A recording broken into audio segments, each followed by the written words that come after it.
Takže čaute všetci, tu na Fraser na tomto kanále. Teraz tu máme hru Sandbox. Možno to poznáte, je to mobilná hra. V podstate je to hra, kde môžete urobiť takmer hocičo, ak to podporuje fyzikálne zákony. Napríklad pomocou tejto hry som sa naučil, ako funguje jaderný reaktor.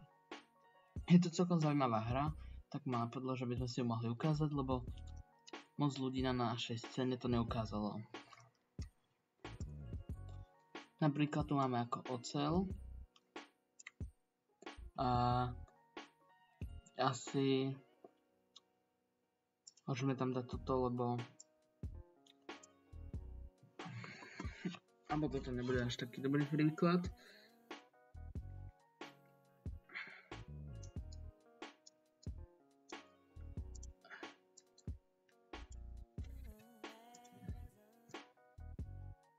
Tak to sem dáme cín a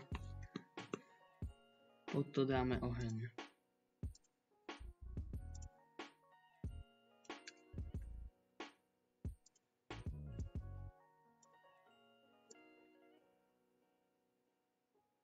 V podstate budeme zahrievať tú misu a ten cín by sa mal roztopiť.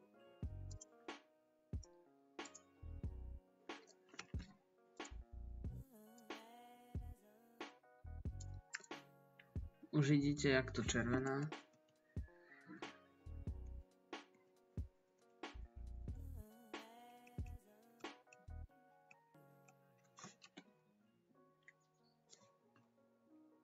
Teraz ani neviem, čo som urobil.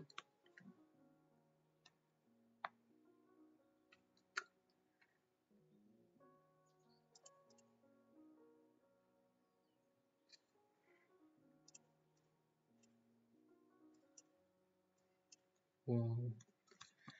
To som ani nevedel, že ide v tejto hre. Aha, áno, ja som si iba prepal.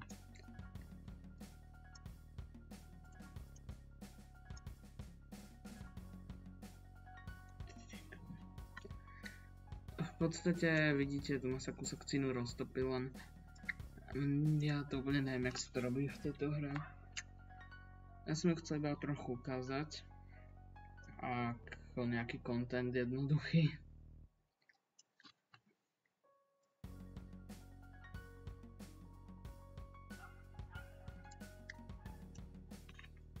Ale ako kebyže ten cín, lebo logicky asi sa to nedobre zahrieva, no tak kebyže ten cín dám sem, tak sa roztopí. Vidíte. A tu nám robil takú sošku peknú.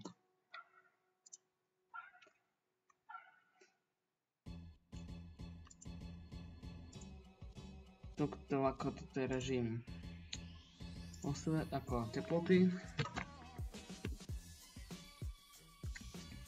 Moje obľúbené je si vytvoriť proste peknú prírodu, oázu. Že vezmem hlinu. A keďže v tejto hre si boh, no tak si tak si môžete spraviť hocičo úplne. Takže ja dám napríklad takto sem hlinu. Teraz pridám vodu. Samozrejme pôda sa začne zosúvať, ale my ju tam môžeme zase pridať, lebo my tu môžeme všetko. Áno, presne tak. Sice sa to furt zosúva, ale to nevadí. Dáme si sem trávu nejakú. Mám to ešte zväčšiť? Áno. Nech nám to poriadne padá. Potom si sa môžeme dať takto semienka nejaké. Potom tieto semienka. Najlepšie dať všetky.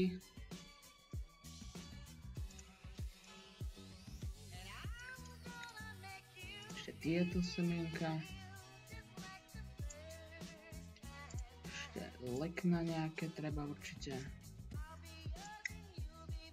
Ďalšie rastliny, nejaké krajšie lekná.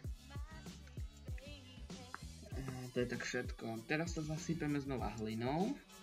Nemôže každá rastlina rásť. a pridáme vodu.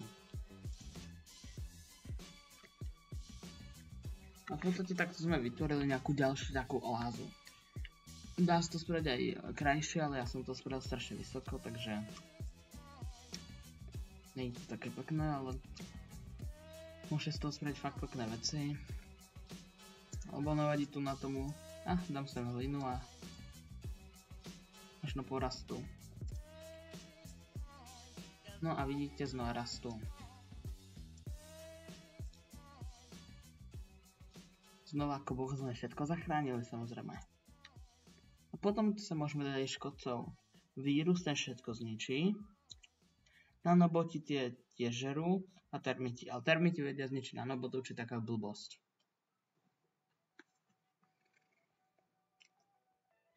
Máte tu aj technické veci, ale tie mi nejak blbnú. Napríklad na režací laser mne to nejak blbne, ale to nevadí. No a čo sa stane, keď som dám termitov? Popravde takmer všetko zjedia. Logicky.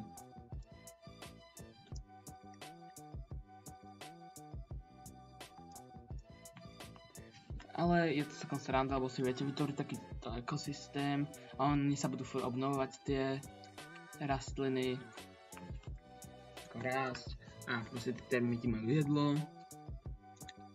Jedla, keď som ich sem dal tak veľa, no tak... A teraz vám ukážem, že aj tých nanobotov zničia. Nie? Už to opravili? No neviem. Vidíte, trošku uberá ich to. Môžem sem dať ešte svetlušky nejaké. Nejaké žaby, aj keď možno ich chce zožerú tí termiti. A tak. No, zjedia ich, alebo nie, oni sa lianú. No a zožrali termiti. A proste tak. A keď sa mi to nepáči, tak urobím toto. Čakať. No, a všetko zhorí. Lebo som si povedal, že sa mi nepáči tento ekosystém, takže si ho spálim. A môžem začať ho znova. Dá sa to vytvoriť atomová bomba, ale to niekedy je dosť také divné. Ako v podstate funguje to ako nitroglycerín, že neviem, naliem si nejak veľa nitroglycerínu, škrtnem zápalkou, bum. Tak, dá sa tu urobiť strašne veľa rôznych vecí.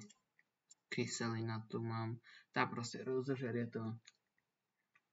A tak, dúfam, že toto video sa vám aspoň trochu páčilo, že vám niečo nové ukázalo. Je to iné ako keby video než Geometry Dash a také, hlavne sa neseká. Takže to som rád, že aspoň niečo. No ani ten Among Us, ten môžeme dať v ďalšie video alebo tak. Takže dajte like, odber, zvonček a asi sa majte pekne. Takže čau.